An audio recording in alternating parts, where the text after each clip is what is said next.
my first book for younger readers, so anyone, although I think anybody of any age can read and enjoy it, but anyone over the age of 8 could certainly read it.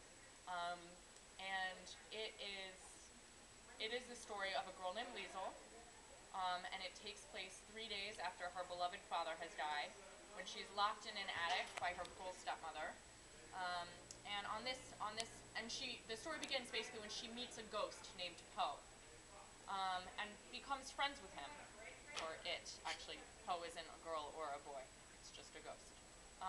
And Poe helps Liesel to escape from the attic so that she can go on a pilgrimage back to her childhood home to lay to rest her father's ashes.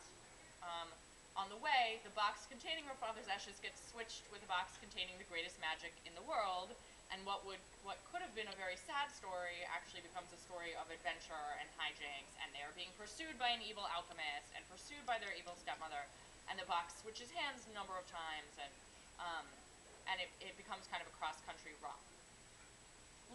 In the story, Liesel is also dealing with the fact that at the start of the book, the sun has not shined in over 1,700 days. And part of the journey is a journey about restoring color and magic to the world.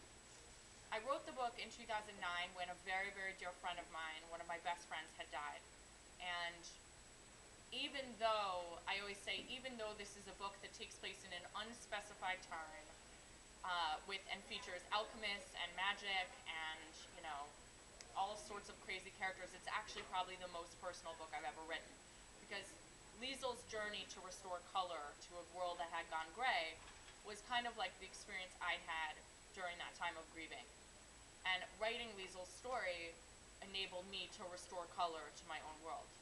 So this is such a personal book for me because it also exemplifies what fiction is for me in general, which is always, a way of sometimes speaking about things that are too painful even to address, or too large that you don't have words for them, even in conversation with your best friends or family or anything. And writing has been a way of finding those words. Liesel and Poe took me not a year to write, it took me 1 month. Because it came from such a deep place, That will never happen to me.